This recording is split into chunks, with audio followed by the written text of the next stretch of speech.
네, 어제 저녁이었죠. 삼성전자 이재용 부회장의 가석방이 결정됐습니다.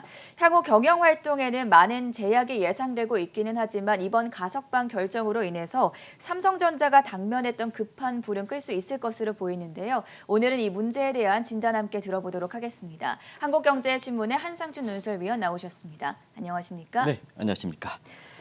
먼저 어제 방송을 했던 내용이었는데 이 시간을 통해서 주식보다는 비트코인을 비롯한 가상화폐 투자를 주목할 필요가 있다. 이렇게 조언해 주시지 않았습니까? 네, 우리가 요즘 한국민의 어떤 긍지를 크게 네, 부각시키는 게 BTS.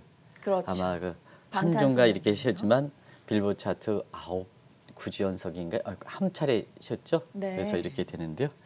오늘 월가에서는 BTN이라는 용어가 있었습니다. 뭔지 아십니까? 잘 BTS 모르겠어요. 대비해서 BTN이라 이렇게 하는데요. 비트코인의 가상화폐가 많이 불을 붙고 있죠. 네, 어제만 하더라도 비트코인이 46,000달러대에서 지금은 46,000달러대, 하루 어, 간격으로 3,000달러 되기 때문에 그런 조짐이 있어서 주식보다는 비트코인을 좀 주목하실 필요가 있다는 말씀을 드렸었는데요. 오늘은 46,000달러대, 우리 시장으로 보면 5천만 원근이 다시 돌파되는 이런 모습을 보이고 있다 해서 네, 비가야 되고요. 그다음에 우리 캐스터분의 이렇게 블랙아웃 기간에 연준 인사들의 내용을 보면 오늘 고용 지표 굉장히 호조세가 보였죠. 그렇죠. 그다음에 뉴욕에서 발표하는 소비자 기대 심리, 인플레 기대 심리가 최고치를 기록했죠. 그리고 각종 페드 인사들이 테이퍼링에 대해서 굉장히 전향적 입장이니까 네, 내가 만약에 페드 의장이라면 지금 수준에서는 테이퍼링 단행이 된다 하는 이런 측면의 테이퍼링의 T자. 그리고 또 한 가지는 지금 자금이 철철 넘치고 있습니다. 근데 뚜렷한 정체가 있는 게 아니라 정체가 없는 상태에서 왔다 갔다 하는, 이런해서 노마드다 해서 N 해가지고 BTS 대비해서 BTN이다 예. 하는 이 용어가 유행했다 이렇게 됐습니다. 미국 시장의 지금의 여건을 바로 이렇게 반영하는 아주 중요한 움직임이 아닌가 생각합니다. 여기 한 가지 첨가한다면 저는 뒤쪽에 G 골드라는 표현을 덧넣겠습니다. 오늘 큰 정비님께서 금 가격에 오늘 장 초반의 움직임을 한번 보겠습니다. 장 초반에 금 가격이 1,766달러에서 1,700달러 붕괴되고 저 가장액이 1,969달러로 됐습니다. 금 투자가들이 아수라장을 일으켰습니다. 프레시 크래시 현상이 발생했는데요. 이 현상이 앞으로 어떻게 될까? 우리가 원재 가격 슈퍼 사이클을 논의하는 사람들이 많습니다는 이 대목입니다. 아시겠습니다는 유엔의 IPCC 기후 변화 보고서를 11월 달에 정식으로 발표되는 이러한 서머리가 좀 이렇게 요약본이 발표됐습니다. 여기서 보면 사실 우리가 탄소 제로 하면 저원 캐스터 2050년 꼽죠? 네. 왜 탄소 제로를 2050년 꼽냐면 기후 변화의 이렇게 마지노선을 사실 지구의 온도가 1.5도 상승하는 대목을 이렇게 보고 있는데요. 종전에는 한 2050년 정도를 이렇게 봤습니다. 근데 이번 보고서에서 충격적인 것은 이것이 10년 이상 앞당겨질 것이다. 그래서 2040년 정도를 이렇게 보거든요. 어, 그런 관점에서 보면은 이산화탄소 가스라든가 이런 부분이 한번 이렇게 봉합선을 깨지면 기하급수적으로 증가한다는 얘기입니다. 그래서 이 기하급수적으로 증가하는 가장 큰 요인이 뭐냐? 사람이다. 다른 거 없다. 사람이다. 아주 못을 받고 이렇게 지정을 해버렸습니다. 그러다 보니까 앞으로 CO2 부분에 대해서 많은 이렇게 양을 배출하는 번에 강제적 규정으로 윤리적 그래서 이제 CO2 가스를 이렇게 방출하는 대목을 방지하지 않으면 그거는 2차 세계대전의 핵폭탄 것처럼 사람을 죽이는 문제다. 올해 이제 단적으로 보여줬습니다는 이 윤리적 문제가 되기 때문에 결과적으로 이렇게 채굴이라든가 재련 과정에서 CO2 가스를 많이 발생하는 이러한 국제 원자력 부분이 아주 이렇게 굉장히 초반에 이렇게 많이 가격이 떨어졌던 겁니다. 그래서 금값이 초반에 저 그래프에 보여주는 것처럼 플래시 크래시 현상이 발생해서 1,766달러가 사실 1,699달러, 1,700은 무너지는 배경이 됐었고요. 그래서 금 투자자들이 다시 한번 이제 보여주고 있습니다. 이 대목입니다. 초반에 금 투자자들이 아우성치고 또 그다음에 국내 시중은행의 PB들도 달러와 함께 금을 추천하는 시각이 상당히 많았지 않습니까? 물론 이 시간에선 금이 안정자산은 아니다 하는 것을 말씀을 드렸습니다는 이런 모습이 보이고 있다. 앞으로 이것이 처음 나타났던 현상인데 앞으로 어떻게 될 건가 하는 측면은 시간을 갖고 지켜보실 필요가 있다는 걸 말씀드리고요. 원유 산유국들이 굉장히 지난번에 2월 달에 원유의 감산 문제를 얘기했습니다는 사실 IPCC 보고서 이후에 원유 가격도 많이 떨어졌습니다. 네. 그래서 원유 가격도 나중에 이렇게 안정을 찾긴 했지만 장 초반에는 많이 떨어지는 움직임을 보였다 이렇게 보시면 되겠습니다. 그래서 금 투자하시는 분은 이런 조짐이 플래시 크레이시 현상이 나타나는데 이게 앞으로 이렇게 빈번하게 발생할 가능성이 높거든요. 이 점을 염두에 두십사 하는 걸 말씀드리고요. 그 다음에 방어하는 글로벌 자금입니다. 방어하는 글로벌 자금이 최근에는 주식보다 비트코인으로 올라가는 과정에서 지난 주말에 비트코인이 4만 3천 달러에서 하루 간격으로 4만 6천 달러에 다른 알트코인 가격은 이보다 더 많이 올라간 이런 모습을 보이고 있다 이렇게 보게 됐습니다. 그런 과정에서 왜 비트코인이 들어갈까? 시청자 여러분, 비트코인이 왜 들어갈까 하는 측면은 지금 테이퍼링 우려는 굉장히 좀 오늘 상태로 보면 굉장히 급상했지 않습니까? 그렇죠. 그러면 급부상한다면 금리가 올라간다는 얘기거든요. 그러면 주식도 부담이 되는 거죠. 그 다음에 채권도 금리가 이렇게 앞으로 올라간다면 채권 가격이 떨어지기 때문에 굉장히 부담이 되는 거죠. 자산시장에서 주식과 채권 같은 경우는 부담이 되는 상황입니다. 쉽게 방어하는 자금이 이쪽에 수익을 생각해서 투자하기가 좀 어려운 상태입니다. 그러면 주거용 부동산, 집값 한번 보겠습니다. 미국이 지난번에 2분기에 가계신용 보고서에서 우리도 이제 접어드렸습니다는 한국보다 경우에 따라서는 가계부채가 많다. 경고했지 않습니까? 그래서 제2 서브프라임 모기지 이런 사태가 있기 때문에 워낙 집값이 올라갔거든요. 그 베이스백 때문에 수익률은 좀 적고 그다음에 가계부채 때문에 이것이 금리 이렇게 올라갈 경우에는 가계부채에 대한 이자 부담이 증가하기 때문에 결과적으로는 주거용 부동산도 이렇게 쉽지 않은 상태죠. 그러면 이제 마지막 금 원자재 하는 이상기후와 중국 경제에 대해서 다시 한번 말씀드리겠습니다는 중국 경제에는 생산자 물가 9% 나왔습니다. 우리가 이제 어제도 이 대목을 짚어봤습니다. 8.8%에서 9% 나와서 네. 중국 제조업이 중심이거든요. 근데 이제 3분기 경제 성장률 이상이 처음 나왔습니다. 우리가 중국이 전년 동기비로 할 때는 1분기에 18.3%, 2분기는 7.9%, 3분기는 6.3%. 그러면 사실 주력에 해당하는 PPI가 9%대, 그 다음에 사실 분기별 성장률에 해당된 6%대 하면 당연히 스태그플레이션에 대한 우려가 있는 부분이거든요. 그래서 경기 부양이 좀 필요하지 않느냐 하는 측면에서 어제 중국 증시가 비교적 이렇게 경기적 측면에서 스태그플레이션 우려에도 불구하고 좋은 모습을 보였다 이렇게 이제 보시면 되겠는데요. 중국 경제 우려, 그럼 원자재 가격이 직격탄을 맞는 거죠. 그래서 쉽게 거기에 돈 들어가기 어려운 상태입니다. 그러다 보니까 지금 상태에서 가상화폐 시장에 자금이 들어가는 이런 모습을 보이고 있다 하는 것을 말씀드리고요. 마지막으로 필라델피아 반도체 지수가 오늘 중요하겠죠. 네. 왜냐하면 어찌됐든 삼성전자 이재용 부회장의 가석방이 어제 늦게 결정하는 관계로 해서 아마 시청자분도 오늘 필라델피아 반도체 지수가 어떻게 될 것이냐 관심이 되는데요. 사실은 월가에서 나중에 이제 말씀드리겠습니다는 이재용 부회장의 가석방에 대해서 높은 평가는 하지는 않은 것 같습니다. 물론 이것이 필라델피아 반도체의 가격에 직접적으로 영향을 미치는 변수는 아닙니다는 사실 빅테크 문제에 대한 규제가 더 심해져서 테크래시 문제로 인해서 반도체 가격이 네. 그렇게 올라가지는 못하고 있다 하는 걸 말씀드리겠습니다. 오늘 시장의 주요 분야들을 BTNG, 비트코인과 그리고 테이퍼링, 노마드, 골드 이렇게 설명을 해주셨는데 조금 전에 글로벌 투자 자금이 방황한다라고 말씀을 해주셨습니다. 증시 내에서도 하루가 다르게 순환매 양상 나타나고 있지 않습니까? 네, 자금 진짜 많은 것 같습니다. 네. 우리가 투자처를 찾지 못하는 과정에서 중앙은행에 제치하는 영래포 자금들이 이 자금의 향방을 좀 주목하실 필요가 있다 이렇게 하는데요. 예. 시간이 가면 갈수록 수익률 거의 제로지 않습니까? 그래도 여기에 예측하는 금리가 많기 때문에 결과적으로 보면 테이퍼링이 이 문제 때문에도 단행해야 된다는 네. 이런 시각이 나오는 상태거든요. 아무튼 간에 자금 많습니다. 근데 자금이 정처가 있는 곳에 가면 좋겠습니다는 정처가 없습니다. 그러다 보니까 정치적인 측면에서도 앞서 말씀드린 같이 재테크산 측면에서도 주식과 채권, 원자재 가격 해가지고 방어하는 건 마찬가지로 네. 지금은 증시 내에서도 방어하는 형태를 띠고 있다 이렇게 됐습니다. 우리가 이제 미국 증시를 한번 보겠습니다. 네. 우리 제넨코어가 아침에 굉장히 고생들을 많이 하실 겁니다. 어떤 방향성이 있으면 그냥 전날에 준비한 거 가지고 다음날 그대로 간다면 그거 가지고 또 반복하면 되겠는데요. 원래는 예측이 맞으면 그대로 반복하는 거거든요. 또 반복하는 게 좋은 겁니다. 왜냐하면 예측이 틀리면 자주 새로운 영역을 해야 되는 거고 예측이 맞으면 자꾸 반복하면 되는 겁니다.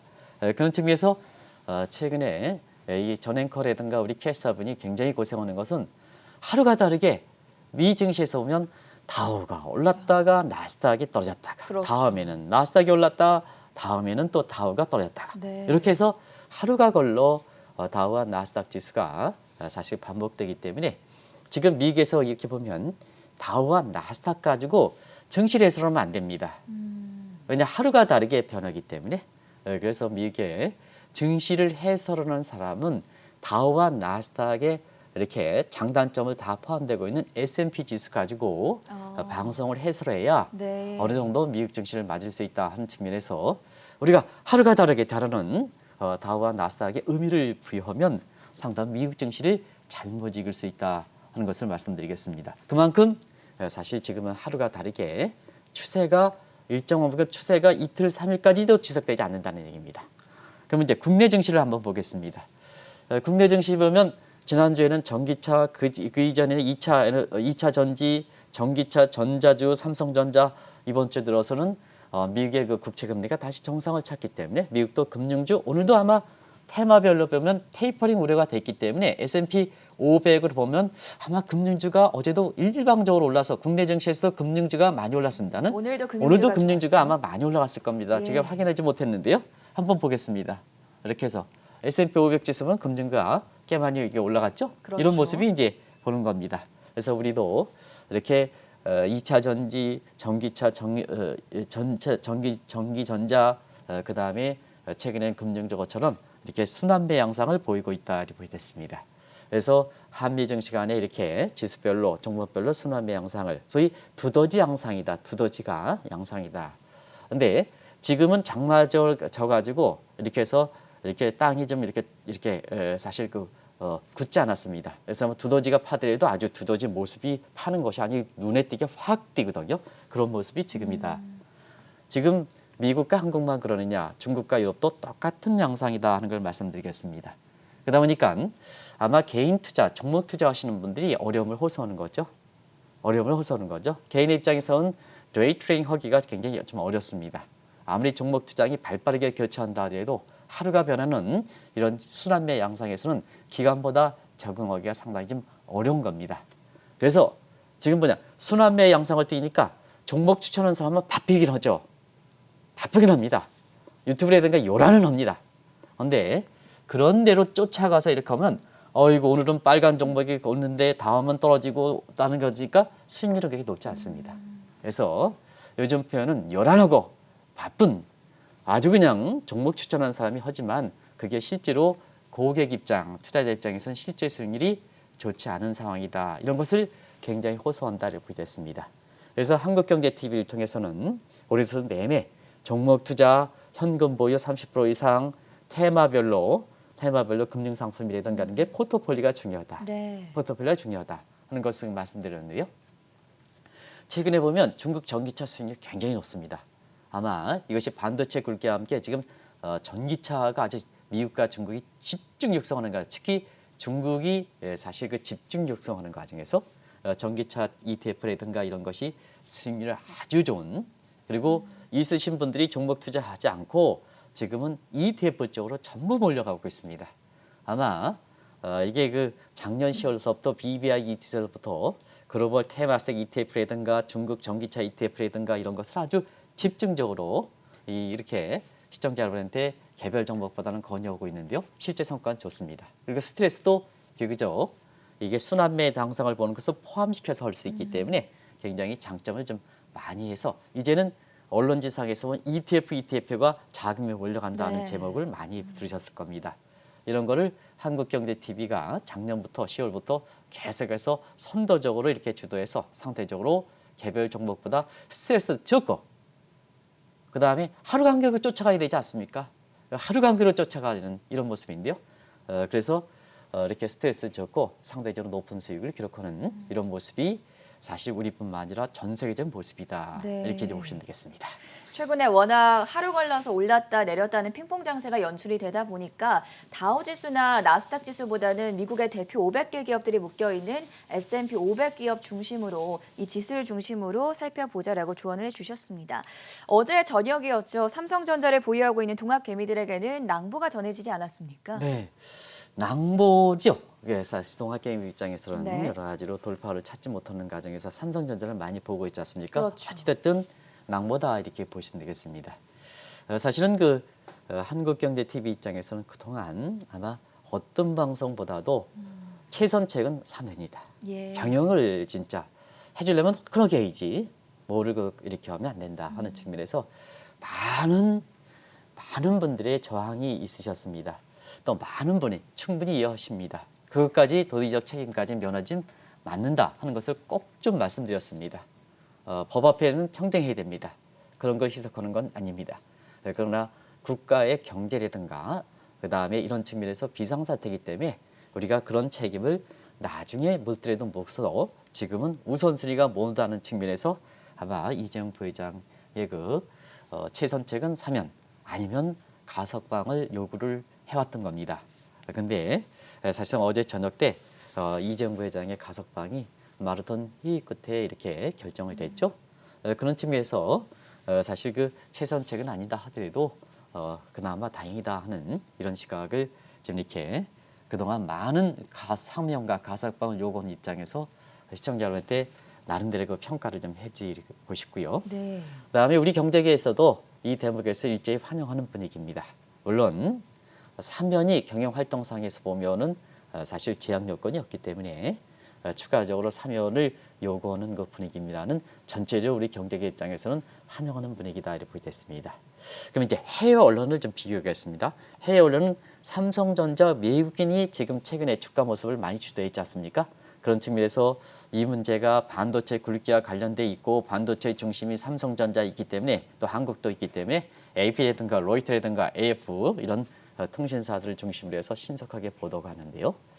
국내 언론도 상당히 오늘 언론에 이렇게 보면 한국경제신문에 이렇게 논조를 이렇게 보면 상당히 좀 우리가 보면 들뜬다고보다는 신중한 입장으로 이렇게 하고 있습니다.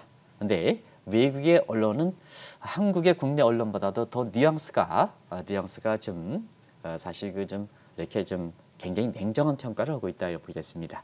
일단은 경영적인 측면에서 가석방은 절반의 자유다. 그래서 가석방 효과에 대해서는 반신반의 분위기다 하는 것을 말씀을 드리겠습니다. 이 말씀을 좀 드려야 될지 모르겠습니다는 틀림없이 이 문제를 지적하고 있기 때문에 내년 그 대선을 겨냥한 고대 정책 계산도 깔려 있다 하는 대목. 이거는 아마 설령 그렇게 되지는 않기로 바랍니다.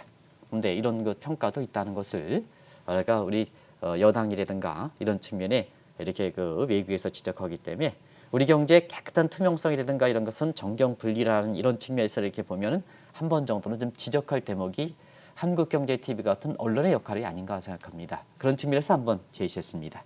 그리고 또 한 가지 아쉬운 점은 있습니다. 우리가 가석방 이렇게 하려면 국민의 여론을 생각해서 이렇게 한다고 본다면 좀 해줄 때 화끈하게 해주는 게 좋습니다.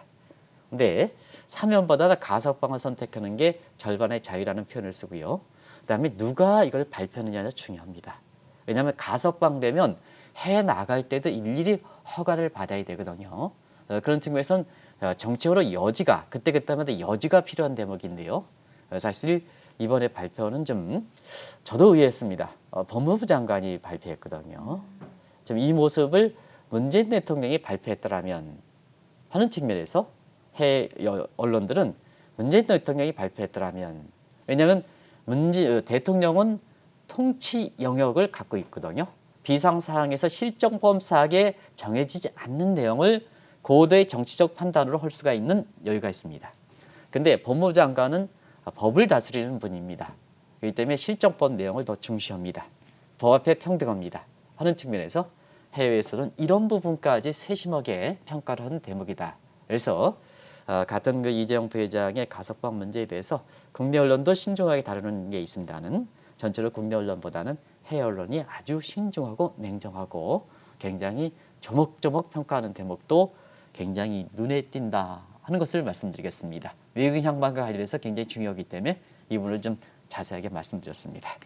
사실 이재용 부회장 가석방에 대한 반대 여론도 만만치가 않았었는데 그만큼 우리 경제나 삼성전자 입장에서는 위기 상황이어서 가석방 결정이 내려지지 않았나 이런 평가도 나옵니다. 어떻게 보십니까? 네, 한국경제TV를 통해서 아마 그 어느 방송보다도 가석방 내지는 사명을 요청하는 데에는 풍전등화가처럼 각국의 반도체 굵기가 아주 경쟁적으로 하고 있다 네. 하는 쪽을 말씀드렸기 때문에 그동안 누누이 말씀드렸기 때문에 이 대목은 간단히 줄이겠습니다. 반도체 굵기 중국뿐만 아니라 미국도 반도체 굵기를 추진하고 있습니다. 이런 측면에서 지금 이 반도체 굵기의 미중 간 중심으로 해서 이루어지는 이 문제는 지금 대만도 그렇고 유럽도 그렇고 앞다퉈서 반도체 굵기를 이렇게 경쟁하는 상태입니다. 크게 보면 미중 간의 모습에서 주도권을 갖고 있는 미중 간에서 어떤 입장을 취할 것이냐. 이게 네트워크 문제죠. 그리고 또 한 가지는 정전과 다른 것은 글로벌이 아니라 모든 반도체에서 설계에서부터 고부가치, 제조 능력까지 완스텝으로 일관 체제를 가져가는 아우타키적 속성을 갖고 있습니다. 그러다 보니까 이 흐름에서 탈락될 때는 아무리 기득권을 갖고 있다 하더라도 사실상 급격하게 제1의 지위가 약화될 가능성이 있고 또 한국 경제 입장에서는 어찌됐든 삼성전자가 차지하는 한국 경제 위상화를 이렇게 감안해 볼 때 사실 이 삼성전자의 반도체분의 위상이 떨어질 때는 한국 경제도 상당히 어려워지는 이런 대목이거든요. 이런 대목이기 때문에 일단은 이번에 이재용 부회장의 가석방 문제에 대해서는 이렇게 아주 비상국민이기 때문에 대승적 차원에서 사실 실제로 대승적 차원이냐 하는 측면에서는 해외에서는 고대 정책 술수가 깔려 있다 하는 이런 측면이 있는데요. 우리가 국민들 입장에서 보면 대승적 차원에서 이나마 가석방을 결정했던 것은 제가 보기엔 그렇습니다. 만약에 제가 문재인 대통령이 이 부분을 좀 가석방 문제에 대해서 그렇게 발표했다면 이런 제목을 좀 쓰고 싶었습니다. 네, 어떤 제목이었나요? 문재인 대통령님 오랜만에 아주 훌륭한 결정을 했습니다. 이 제목을 쓰고 싶었습니다. 예. 근데 법무장관이 발표하는 대목으로 해외 언론과 함께 이런 대목에서 져버렸습니다.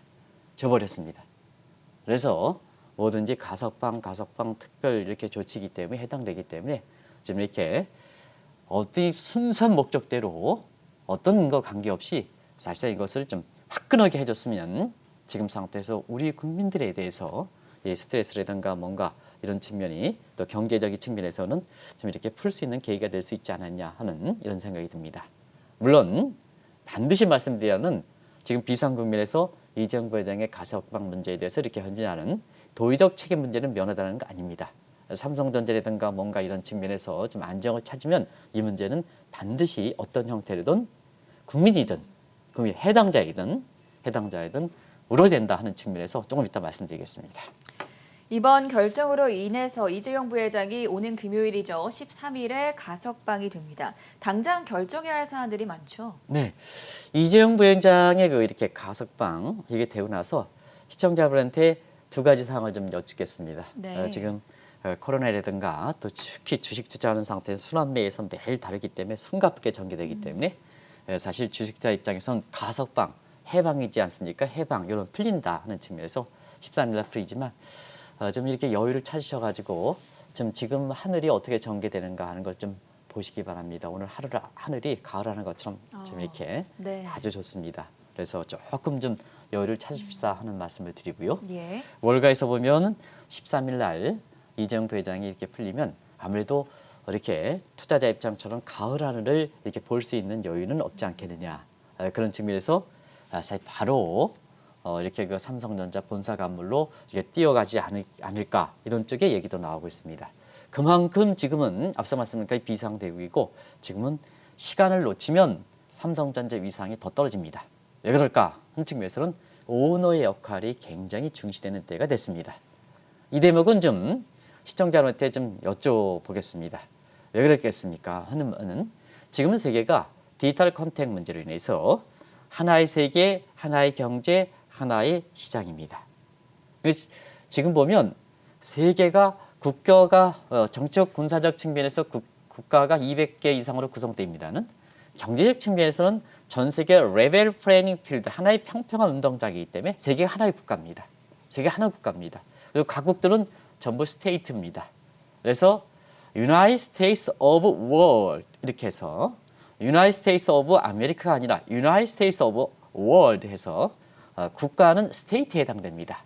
그러다 보니까 하나의 시장이 되다 보니까 여기에 규모의 경제를 누리기 위해서는 사실상 투자 허대에도 초대형으로 투자해야 됩니다. 오막조막해서는 안 됩니다. 초대형 투자해야 투자 효과를 발휘할 수가 있습니다. 그런 측면이 하나가 있고 네. 두 번째는 경영 리스크도 지금 이렇게 숨가쁘게 전개해서 가을 안에 전개되는 것을 못 보시고 이렇게 거기에 그냥 아주 집착해서 굉장히 이렇게 되는 것은 뭐냐면 지금의 이렇게 리스크 같은 경우에는 종전의 이론, 종전의 규범, 종전의 관습, 종전의 뭐 차트 이런 거 가지고 해석할 수 없는 아주 복잡한 뉴노멀 내지는 뉴 앱노멀 리스크이기 때문에 그렇습니다.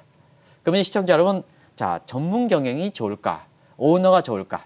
초대형 투자는 전문 경영 일반적으로 기표합니다. 할 수가 없습니다. 뉴노멀, 뉴 앱노멀은 전문 경영은 규범 이론에 익숙한 사람들입니다. 리스크를 자기 경영 기간에 해당돼서 최소화시키면 됩니다. 그런데 이런 뉴노멀, 생산 리스크 예측까지 어려운 뉴 앱노멀 이렇게 리스크는 오너가 해야 됩니다. 이건 우리뿐만 아니라 전 세계적으로 마찬가지입니다. 그런 측면에서 삼성전자 이재용 부회장의 이러한 그 오너 역할 부분에 대해서는 이분을 옹호하는 게 아니라 경제 측면에서는 지금 세계적으로 오너 역할이 중시되는 때다 하는 것을 말씀을 드리겠습니다. 그런 측면에서 앞서 말씀드린 것 같이 이번에 조치를 해서 13일 날 이렇게 된다면 오너가 중요하기 때문에 네. 그동안 오너가 재해서오는 과정에서 해결하지 못했던 사항을 결정해야죠. 그것이 아마 가장 중요할 겁니다. 어떤 과정이었습니까? 많이 떨어졌습니다. 아마 재소기간에 이재용 부회장의 재선기간에 많이 떨어졌습니다. 우리가 보면 인텔도 나노2에 지금 진출하는 상태고 TSMC도 지금 공격적으로 삼성전자에 관련돼서 주력 업체와 관련해서 공격적으로 지금 설비 투자를 하지 않습니까? 이런 과정에서 지금 가장 급하게 한 것이 지금의 잃어버린 위상을 되찾는 것, 삼성전자 위상을 되찾는 것, 이게 가장 중요하지 않냐 생각합니다. 그리고 추가적으로 지금 확정된 문제에서 자꾸 질질 끓다 보니까 자 다른 나라에 의심을 받는 게 있습니다. 그것이 미국의 바이든 정부 때 투자했던 미국 투자가 지금 아직 조치가 이루어지지 않고 있습니다. 네. 이게 늦어지면 늦어질수록 한국 삼성전자뿐만 아니라 한국 경제 위상이 떨어지는 겁니다. 왜냐? 약속하면 거기 받아들이는 국가 입장에서는 다 준비가 하는 겁니다. 근데 안 되면 자꾸 뭐냐? 어찌됐든 이재용 부회장이 재소기 때문에 그렇다 하더라도 사실 이해관계가 있는 사람은 한게 부정적으로 비칠 수밖에 없는 겁니다. 이런 대목이 이제 결정한다는 상황이든가 대규모 M&A든가 아니면 반도체 업종도 자꾸 고도화되는 집적이라든가 5G라든가 6G라든가 이런 거에서 같이 결부되고 인공지능과 결부되는 이런 쪽에 반도체 고도화 문제 이런 것도 빨리 좀 돼야 되지 않겠느냐 이렇게 보고 있는데요. 지금 이제 한 가지 이제 말씀드리면 이번에 이렇게 발표하면서 이재용 부회장이 백신 이렇게 공급이라든가 이런 것 이게 역할을 좀 크게 기대했으면 왜냐 과거에도 사실 일본이 3년 전에 한국에 대해서 이렇게 수출 통제할 때 누가 풀었습니까? 아마 그때 당시에 이재용 부회장께서 어려운 가운데 일본에 가서 과거에 선조서부터 이렇게 구현했던 이런 문제를 가지고 한국의 반도체 핵심 부분에 대한 이런 부분을 풀었던 것이 결국 문재인 정부가 일본의 수출 통제에 대해서 주도권을 취했던 가장 큰 요인이거든요. 그래서 이번에는 뭐냐 그런 역할도 좀 기대를 하고 이렇게 그 발표 단계에서 그렇게 보고 있는데요. 과연 그렇게 될까 하는 측면이 가석방과 사면과 그때 당시에는 재소하지 않을 때의 모습입니다. 근데 가석방해서 그런 쪽에 기대할 수 있을까 하는 측면은 퀘션을 그려야 된다 하는 걸 말씀드리겠습니다. 이제는 삼성전자가 다시 태어나야 한다 이런 시각도 많이 나오고 있는데 구체적으로 어떤 의미를 가지고 있습니까? 네, 우리는 압축 성장입니다. 네. 압축 성장입니다. 그러다 보니까 효율을 따져야 돼. 뒤늦게 경제를 추진하는 것에서 효율을 따질 수밖에 없죠. 그래서 대기업 주도로 갈 수밖에 없는 겁니다. 시청자 여러분 이것을 압축성, reduce growth라는 표현을 쓰는데요. 이런 과정에서 시간이 가면 갈수록 여기에서 부작용도 노출될 수밖에 없습니다. 정경 유착 문제라든가 아니면 국정그 논단이라든가 그다음에 이 국정농단은 그렇습니다는 많은 정책 판단이 들어가야 되기 때문에 그냥 액면 그대로 썼습니다. 독과점 횡포라든가 이런 측면을 보겠습니다. 나중에 한번 말씀드리겠습니다는 우리 카카오 그룹에 대해서는 자 대출도 대출 금리가 높습니다. 일반은행보다. 그리고 아주 소상공까지 지금 다 들어가고 있습니다. 해외에서 부가가치는 만들어내지 못하고 있습니다. 약속했던 대출도 안 줍니다. 독과점 횡포가 나오는 거 아니겠습니까? 이건 왜 규제하지 않습니까? 해외에서 돈 벌어옵니까? 왜 규제하지 않습니까? 규제하지 않습니까? 이런 부분 기업이라는 건 수익만 생각해서는 되지 않습니다. 소상공인이라든가 보호 차원에서 사회적 책임을 다하는 측면에서 들어가지 않아야 될 것도 있는 겁니다. 근데 플랫폼의 다양성을 들어가지고 이쪽 저쪽 진짜 해외에서 돈 벌지 못하고 이렇게 아주 문어발식으로 계열사 110개 되는 삼성전자의 독과점이라든가 대기업 독과점에 대해서는 그렇게 강하게 되는데 이쪽은 왜 규제하지 않았냐 하는 문제입니다. 지금 독과점 획보지 않습니까? 배달 수수료 무조건 되고 2,000원 뛴다. 저는 굉장히 격분합니다. 이런 측면이거든요. 그런 측면에서 이런 독과점 횡포인데 이것도 좀 형평성을 좀 잃어버린 측면이 있습니다. 어찌됐든 이런 부작용이 있는 것은 이렇게 시청자 여러분한테 이 대목도 특별히 인정합니다. 이건 대기업들이 풀어가야 될 문제죠. 근데 저는 좀 강조하고 싶은 것은 이재용 부회장께서 이번에 출석하면 정말로 동학개미분들이 삼성전자를 위해서 이렇게 기여한 측면을 좀 생각해 주시기 바랍니다. 왜냐하면 동학개미들이 지금 국민주를 할 만큼 집중적으로 매도해서 외국인들이 집중적으로 파는 과정에서 삼성전자 주가가 그나마 완증키웠지 않습니까? 요거는 정부 당국에서도 이걸 긍정적으로 평가를 해야 됩니다. 만약에 제소기간에 외국인이 집중적으로 매도하는 과정에서 동학개미들이 주식을 사지 않았다면 더 떨어지면 자 제소에 따른 현 정부의 부담도 큰 겁니다. 그런 측면에서 삼성전자의 이재용 부회장께서 13일 나오면 국민의 70%가 가석방에 대해서 이렇게 했던 것이 고도의 정치적 실수가 있다고 있지 않습니까? 그러면 정부 입장에서 이것을 감안하지 않을 수밖에 없는 거거든요. 이번에 그 가석방에 결정적으로 힘이 되는 상태입니다.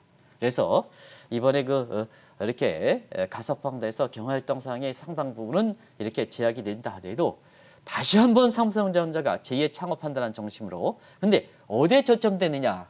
오너의 중심보다는 국민과 주주 친화적으로 배당이라든가 사회적 책임을 다하는 이미 주주분도 그렇게 됐습니다는 국민과 그다음에 주주 친화적 기업으로 좀 재탄생됐으면 하는 이런 것을 삼성전자 이재용 부회장이 가석방도 국민의 힘, 그다음에 주가를 동학개미 힘이 컸으니까 이런 쪽에 좀 사회적 책임도 다 하실 필요가 있지 않냐 생각합니다. 그런 것을 어떻게 하느냐에 따라서 경제계에서 요구하는 사명 같은 것도 결정되지 않겠나 하는 생각이 듭니다.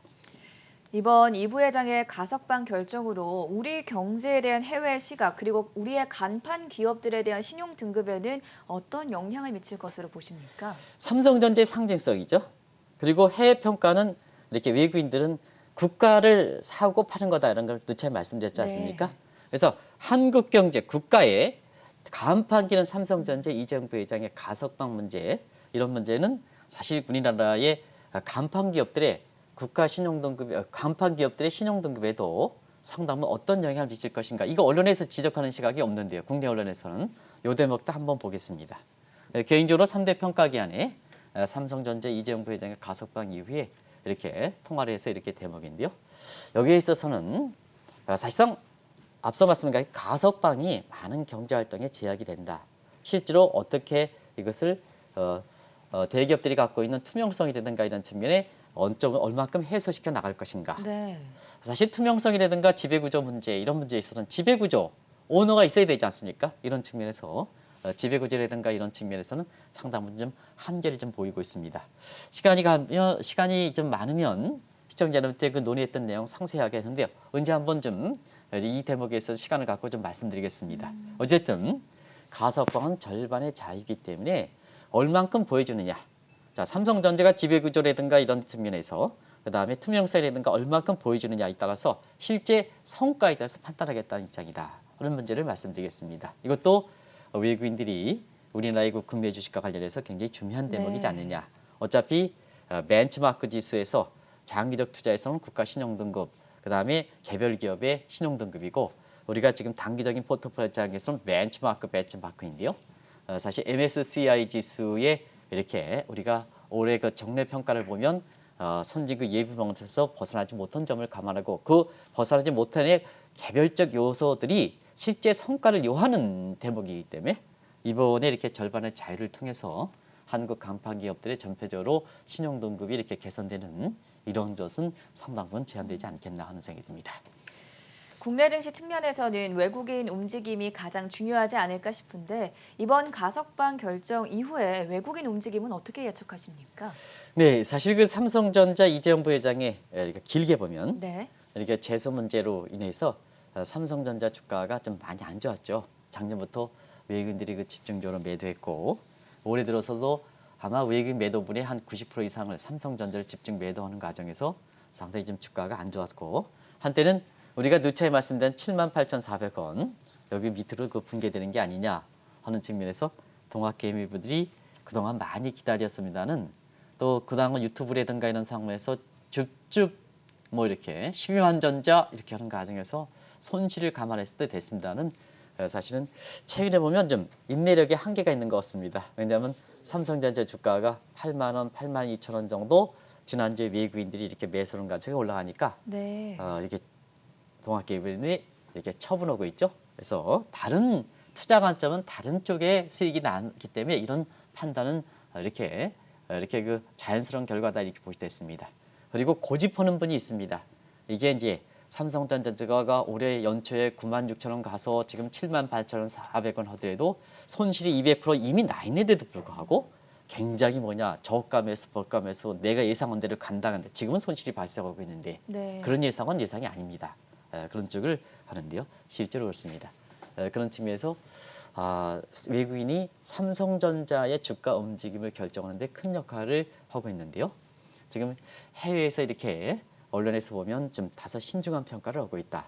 그리고 어제의 가석방 정도는 어느 정도 가닥이 잡힌 상태에서 발표를 임박하는 상태에서 어제 외국인들이 삼성전자에 대해서 매수보다는 매도세로 돼서 삼성전자 주가 상승폭이 어제 플랫하게 끝났을 겁니다. 네. 이렇게 해서 그냥 이렇게 끝나는 이런 모습 보면 이번에 가석방에 대해서 너무 정책 단계에서 이것을 공치사하는 것보다는 한계가 있었기 때문에 해외에서는 상당한 신중한 평가를 한다 하는 그런 측면에서 오늘 외국인들이 삼성전자를 집중 매입해서 동학개미를 생각해서 삼성전자가 쭉 올라갔으면 좋겠습니다는 그런 대목에서는 조금 한계가 있지 않겠나 하는 생각이 듭니다. 네, 오늘은 미국 시장을 바라보는 네 가지 키워드인 BTNG 그리고 어제 이재용 삼성전자 부회장 가석방 이후에 삼성전자의 주가 향방에 대한 도움 말씀 들어봤고요. 지금까지 한국경제신문의 한상준 논설위원과 함께했습니다. 고맙습니다. 네, 고맙습니다.